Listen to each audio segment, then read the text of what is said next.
slightly annoying. I'd, since I was reading something, uh, had it set to lock, but then I um, thought I unlocked it and started again, but alas, it was not. Um,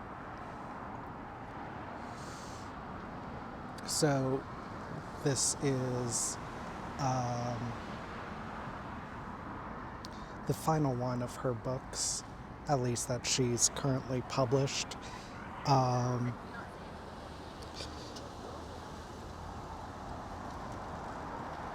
this is the first one that I had heard about, um, and until I kind of had seen her others and what she was kind of going for. So one, I wasn't actually that interested in picking it up. Um, she did come sort of recommended um, by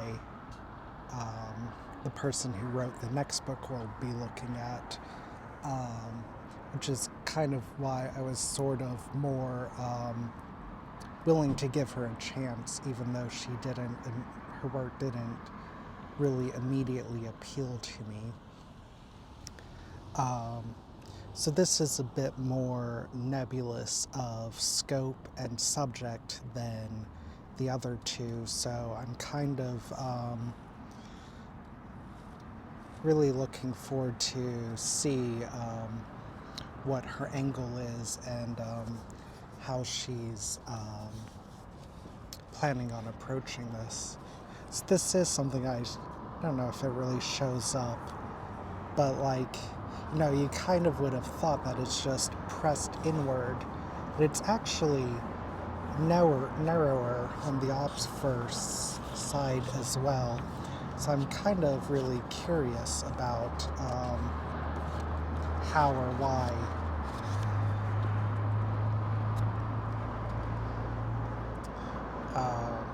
that would be.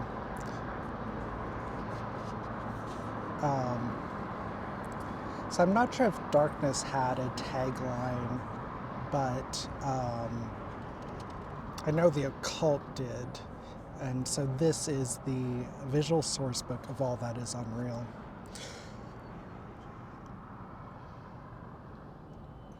And I do think I relate a bit to this sort of opening line here.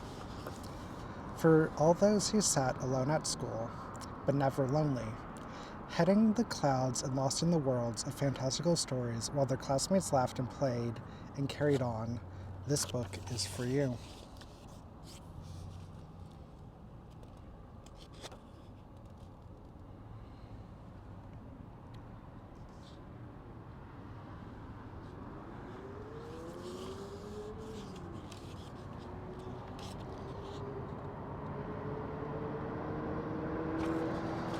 Okay.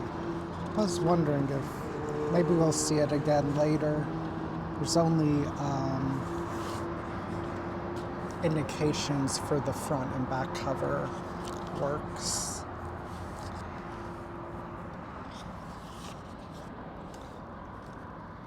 Where is it that you disappear when you set reality aside? Become entangled in a web of daydreams or lost in your own little world, and vanish into the fantastical landscape of your imagination. Are you a courageous hero fighting for glory and renown? The curious scholar questing for knowledge and wisdom?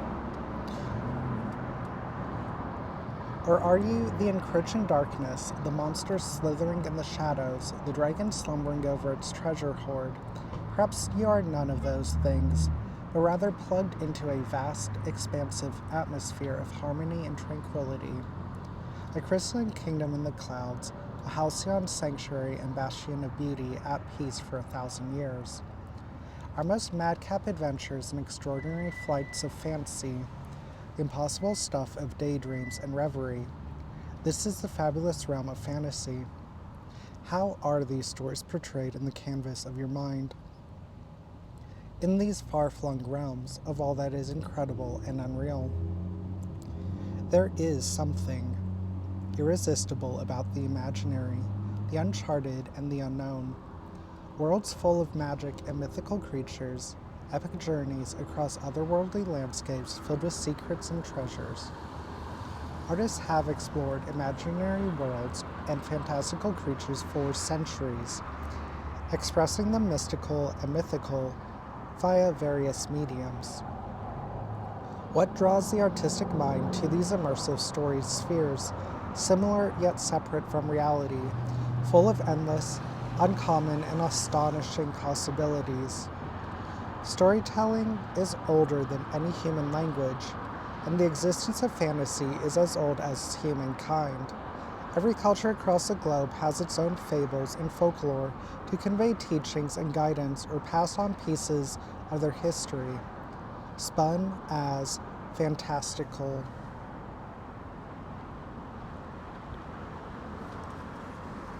Well, we'll see what the end of that sentence is.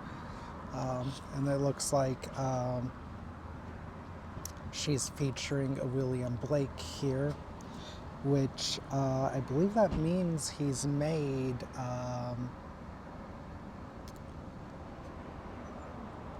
the cut for all three of her books. We'll see if some of the others follow that trend that she sort of heavily featured.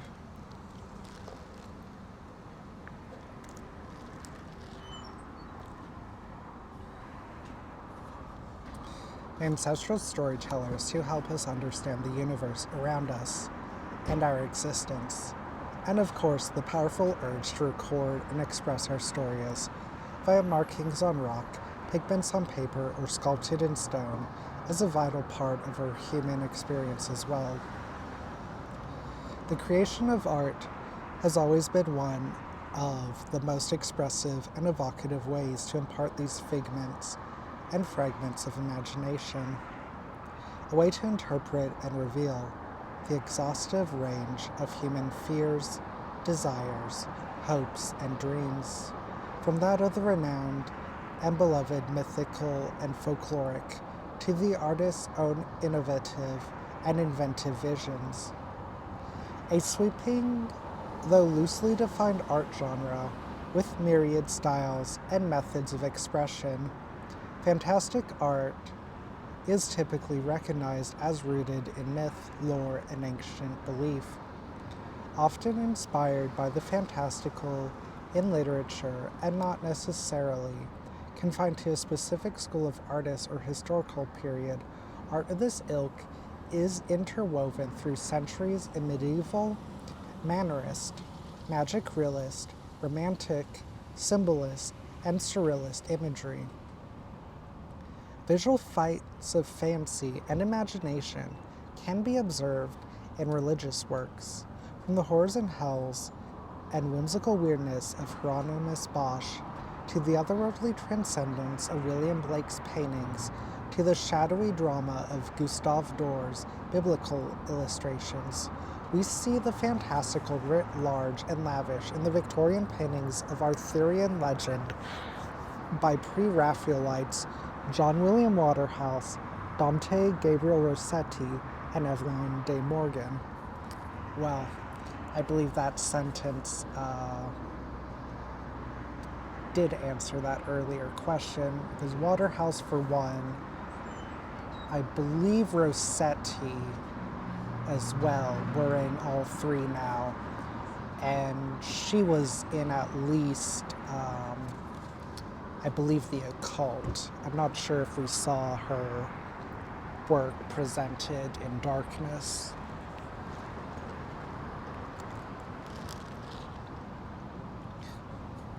Alice's Adventures in Wonderland, Lewis Carroll's children's book from 1865, satisfied childish longings with its illustrated pages of grinning cats and mad tea parties, and Frank Frazetta with his sensational action-packed renderings of the barbarian Tarzan is considered one of the pioneers of modern fantasy illustration. Indeed, artists have imagination enough and don't require an established literary canon or any recognizable myth or narrative to inspire their works. Plumbing the depths and unrealities of their personal dreams and psyche, they expose their own unique visions of the world, fantastical symbols, motifs, and archetypes that we can't connect to anything familiar or identifiable, yet it speaks to something deep within us nonetheless. If you've ever stood before the hallucinatory works of eccentric surrealists Salvador Dali or Leonard Carrington and thought, I don't know what on earth this is supposed to be, but wow, I sure can relate, then you know just what I'm talking about.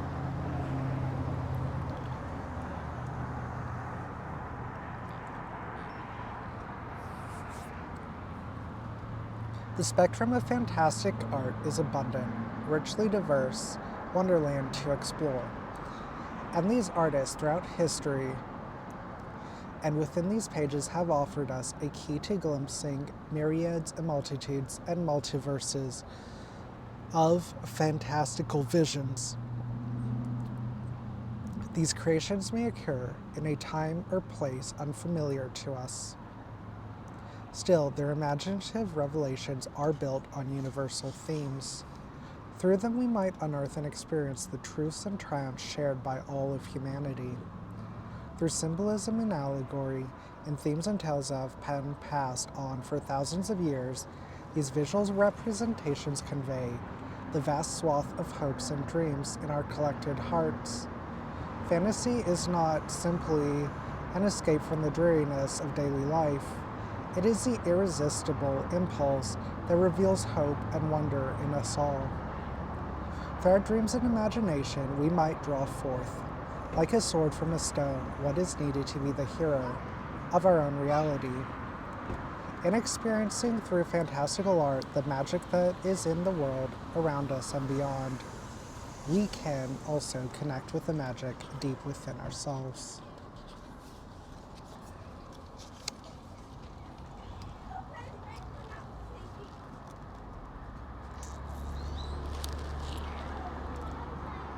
So I am pretty curious about the format going in. I think they both kind of worked in their own way. Since in Darkness, each part was broken down into 3 sections, but in The Occult, each part had 4, and they're both doable. Darkness, it was a bit much too, but could barely squeeze in all 3. And Occult's kind of perfectly aligned for 2 per session. But I guess we'll see what she's gone for this time.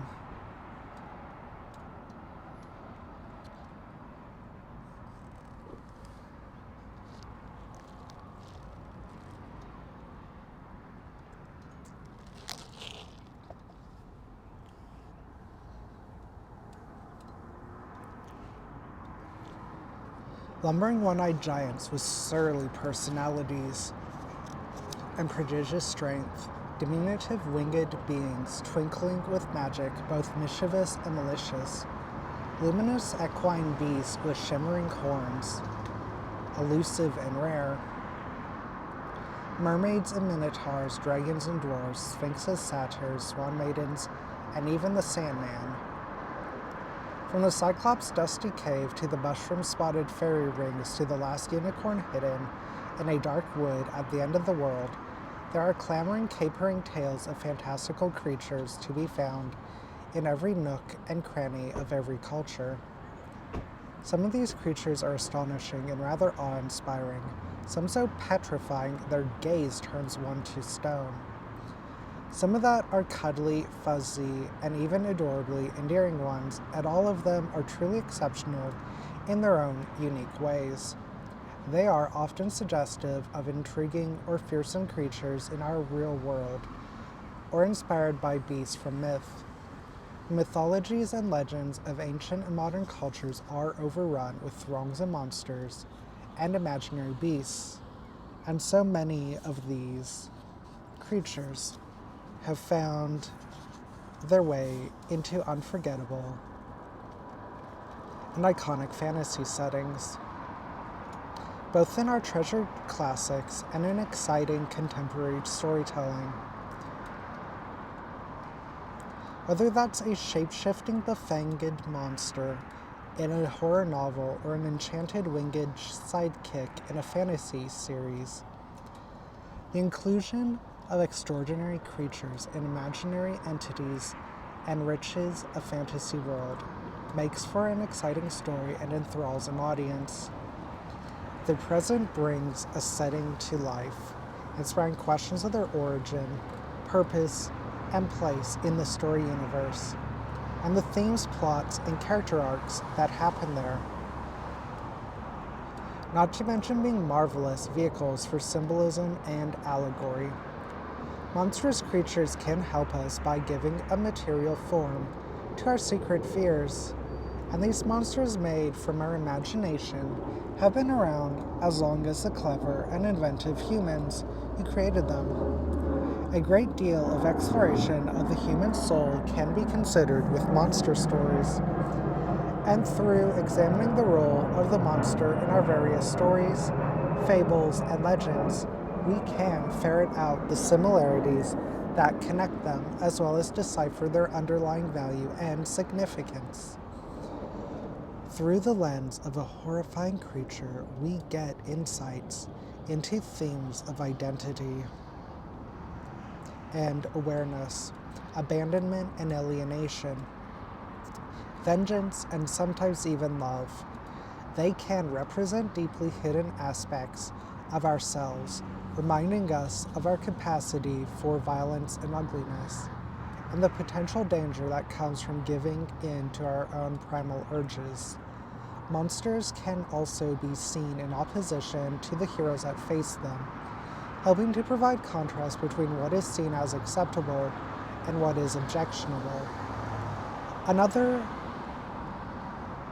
aspect of wondrous and monstrous creatures is that they can be beneficial, be they guardians of precious things, the guides to enlightenment, the whisper that draws a daring adventurer ever forward in their quest. But perhaps all imaginary beasts and beings are ultimately both monsters and wonders.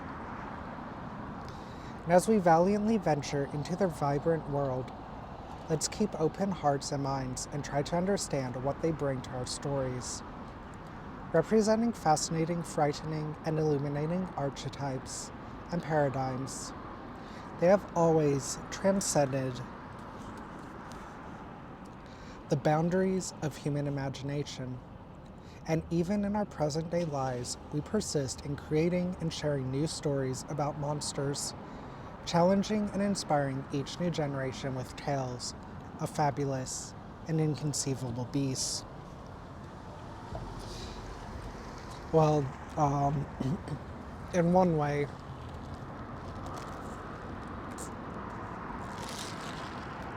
the format of this is already resembling Occult More Than Darkness so far, in that in Darkness, in these introduction segments, I believe she did have little blurbs about the pieces featured, but in Occult she did not, and this looks like it continues that vein.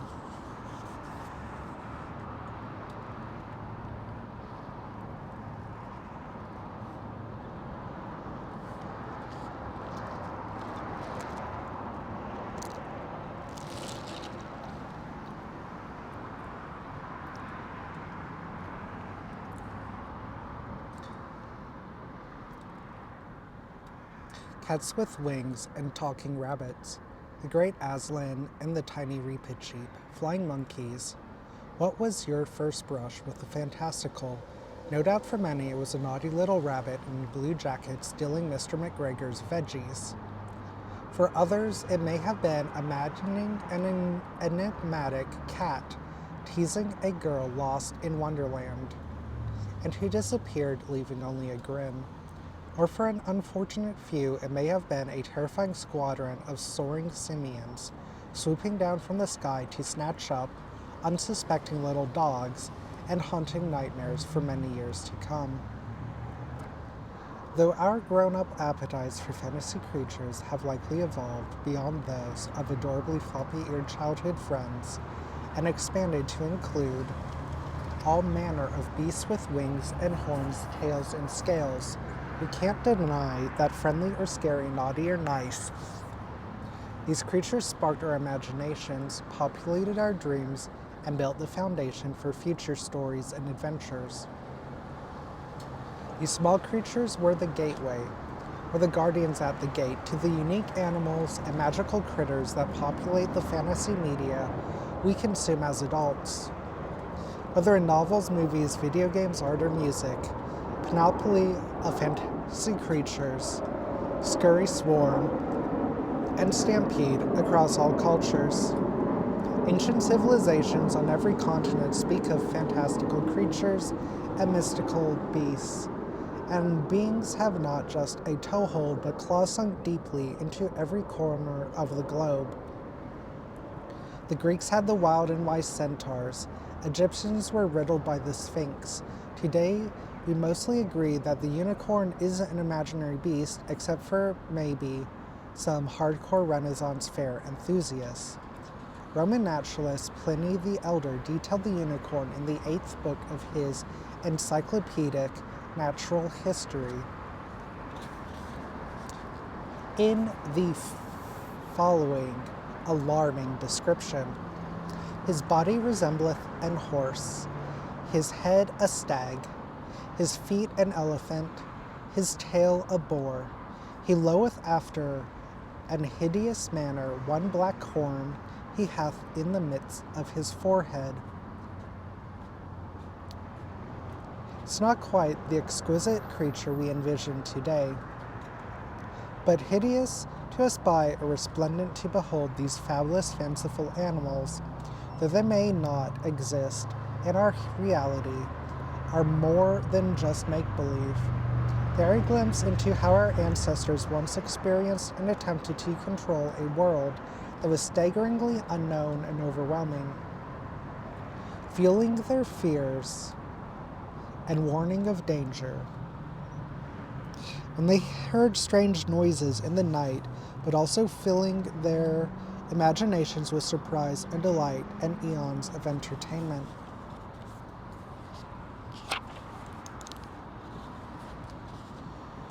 Art history has a menagerie teeming with mythical and hybrid creatures. In the Middle Ages, artists often consulted beautiful bestiaries for real or imaginary specimens of the creatures that they then painted and carved, chiseled and cast.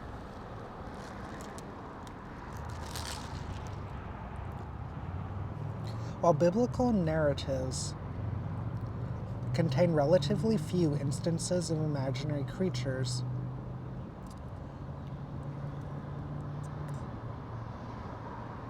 wonder if she's counting Behemoth and Leviathan. Artists such as Hieronymus Bosch, Matthias Grunwald, and Albrecht Dürer conceived of some of art's most unusual and unearthly creatures as metaphors for sin and wickedness and all the horrors of hell. Imaginary creatures, both benevolent and treacherous, were key components populating the worlds created by surrealist artists. From the bird-like beasts that obsessed Max Ernst to Leonora Carrington's dream dimensions of divine horses and masked hyenas, the stylish elegance of Dorothea Tanning's mysterious monsters. You know, her books might make a great drinking game. Just take a shot every time she mentions Carrington. I don't think you'll be able to finish one.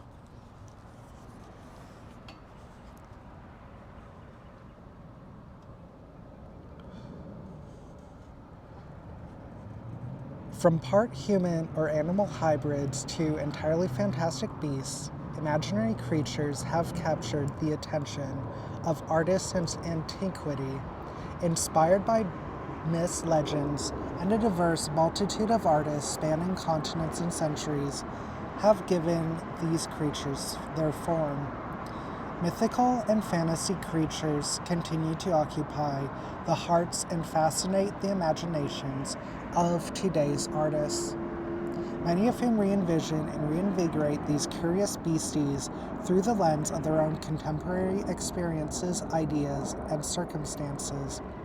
Springing from an incredible human imagination, creatures such as unicorns and sphinxes, as well as malicious flying monkeys and mischievous bunny rabbits, appear in art everywhere. And these bestial marvels inhabit an archetypal realm embedded in our collective consciousness, which never seems to fade from popular awareness. Their shapes and sizes, meaning and purpose, may change over the centuries, but they will undoubtedly forever serve our desire for mystery and enchantment.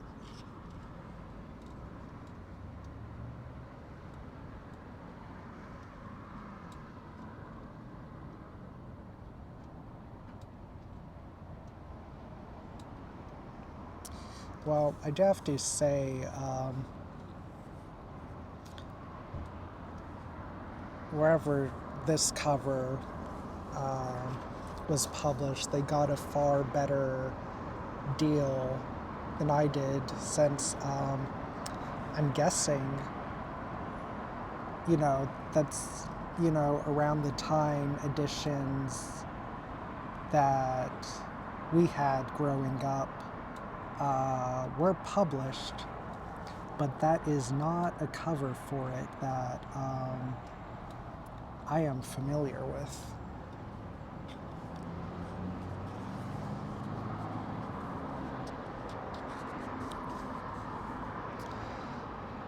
A leading pioneer of the Dada movement and Surrealism, German artist and poet Max Ernst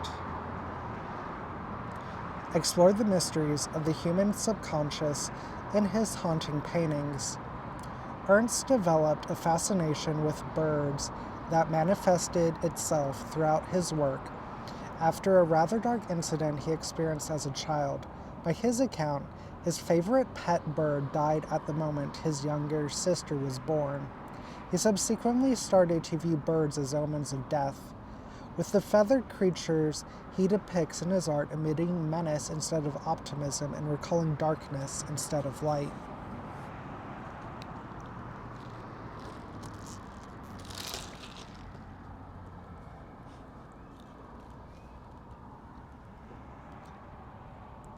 Widely celebrated Belgian painter René Magritte revealed through his amusing, thought-provoking images the disturbing and strange hidden meaning behind the most ordinary familiar things. In 1953, Gustave Nellens commissioned Magritte to create a giant mural for a seaside casino in Belgium. The result was The Enchanted Domain, a 360-degree continuous mural of monumental scale where Magritte brought together the dreamlike aesthetic and evocative symbols of some of his most important and iconic imagery.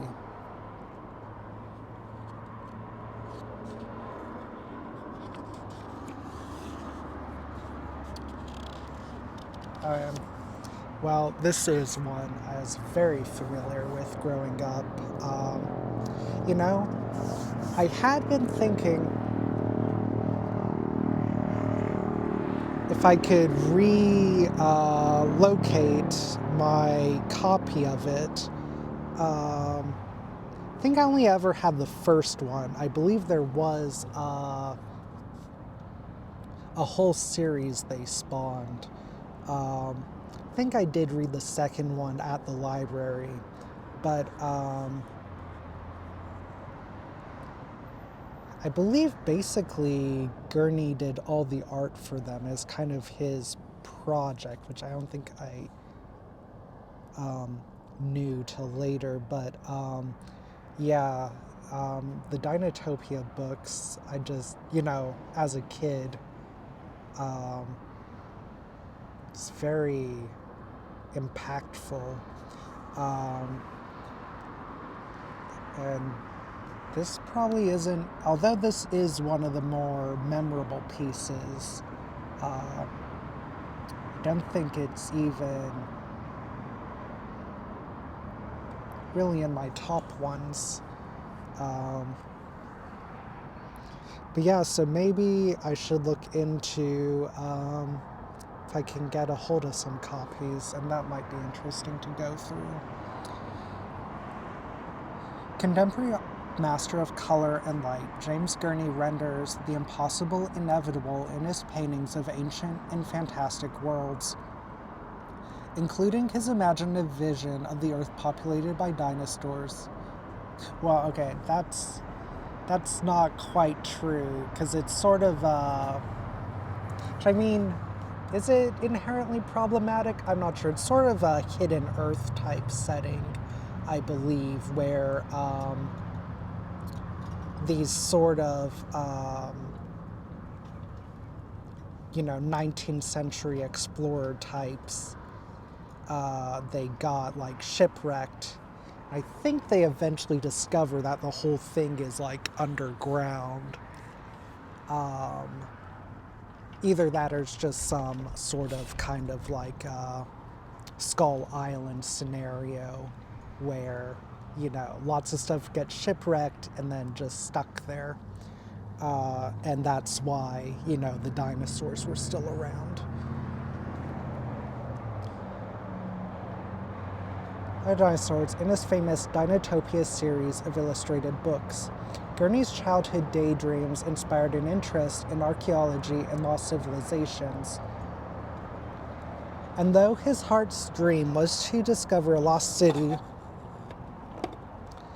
like Troy or Machu Picchu, he knew he could always bring to life such an extraordinary place on the painter's canvas.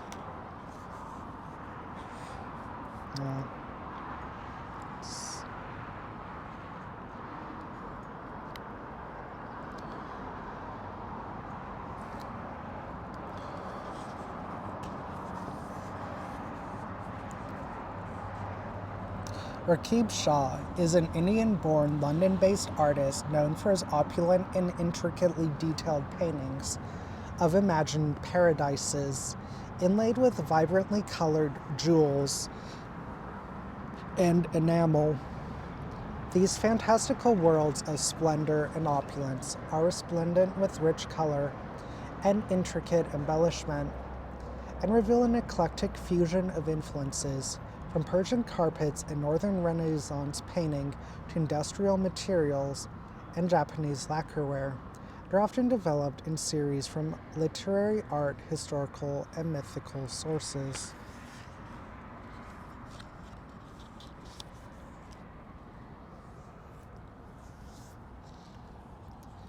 Irina Korsakova paints with misty, expressive elegance portraits of serene princesses and sleepy unicorns, the stuff of memory and childhood fantasy. One of the most archetypal and traditionally well-known traits of the unicorn, though frankly creepy to modern sensibilities, is its fondness for virgin women. In legends where unicorns were characterized as either fierce and defiant or as incredibly evasive, only a sweet and gentle maiden has the power to tame it.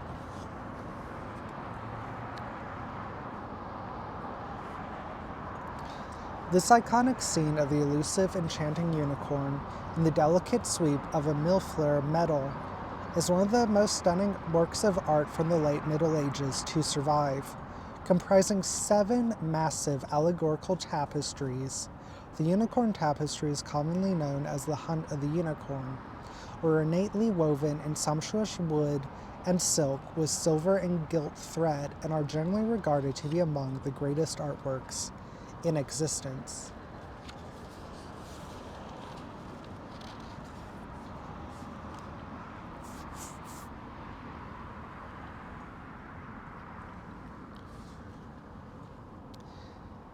English artist, author, and illustrator of colorful, decorative children's books, Walter Crane was not influenced by visionary songstress Kate Bush,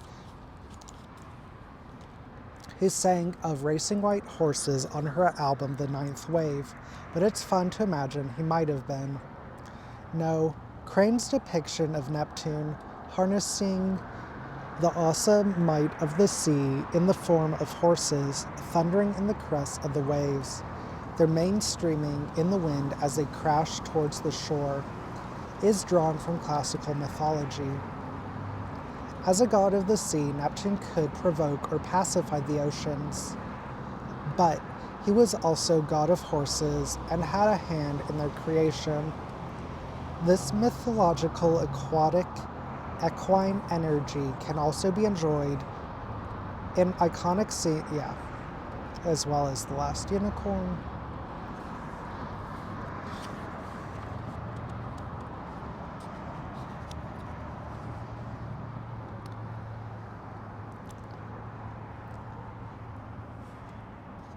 So I do have to say this is one of the pictures I saw featured on her blog that kind of broke me down and made me want to pick this up. And by extension, the rest of her books. It's like, I'm not sure, I'm guessing probably most of them actually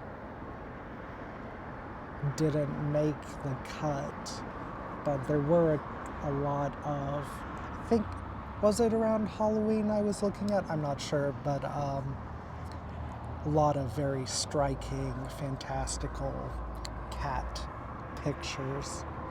Contemporary artist Maggie Vanderwall blends fantasy and reality with watercolor and graphite to convey both her love of the organic world and that of a really good story. What story is unfolding in this enchanted vision of a Kiropetran twilight taxi service, wherein a shadowy cloud of bats whisks away a singularly focused black cat, oblivious to the tiny stares of the mice-flocked cornfield below.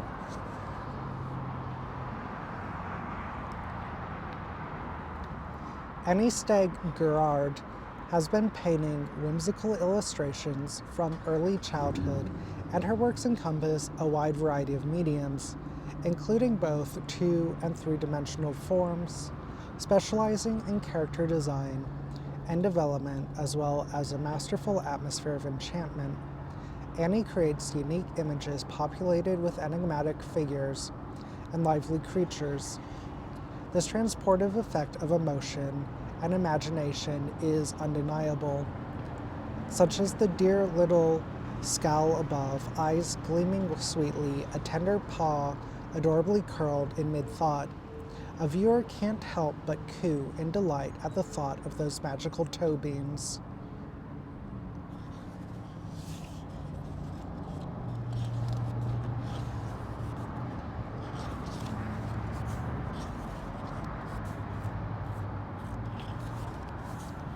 Well,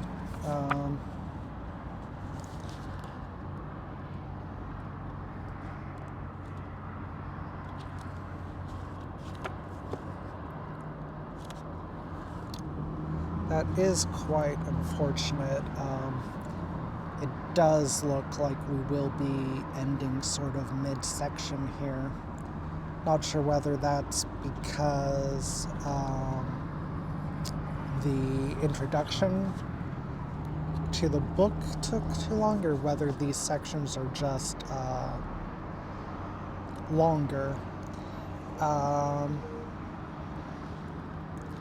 that is a little bit annoying, although I think these are pretty memorable, so should not have trouble picking back up. I do have to say I was a little bit worried to start with. Her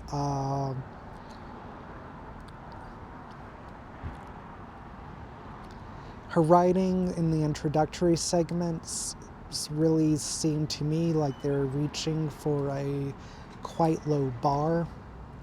I do think, at least comparatively to the cult book, at least her covering of the I'm appreciating her coverage of the individual artworks more. I felt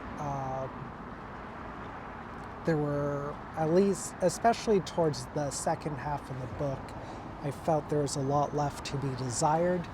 A lot of it was very repetitive or not really informative. So I do think I'm not sure, I think this one was written after Occult. I'm not sure if Darkness, I think this must have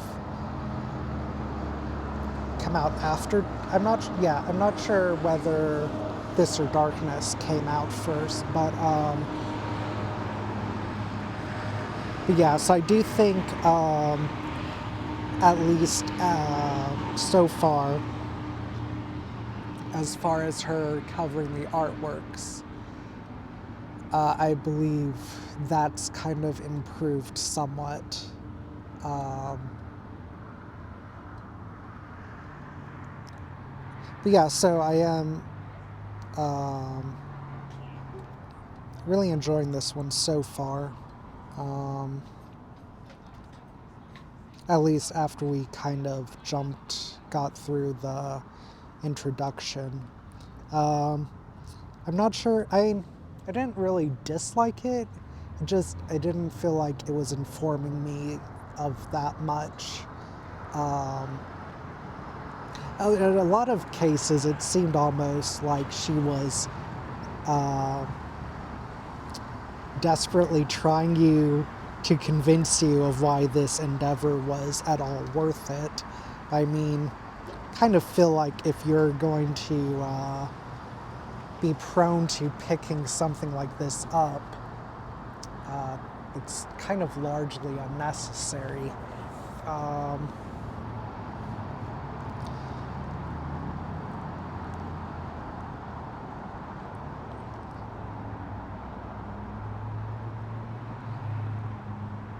But yeah, we'll see whether how it goes for the next section, whether maybe I'll decide to kind of gloss over those segments like we did for Darkness.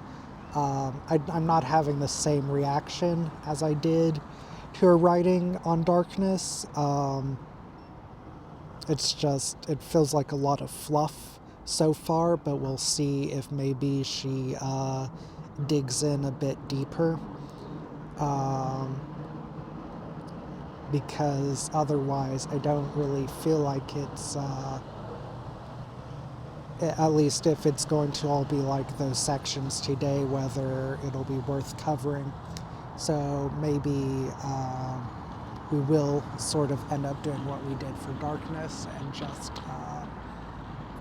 glossing over those and focusing just on the art. But that brings us to a close for today. I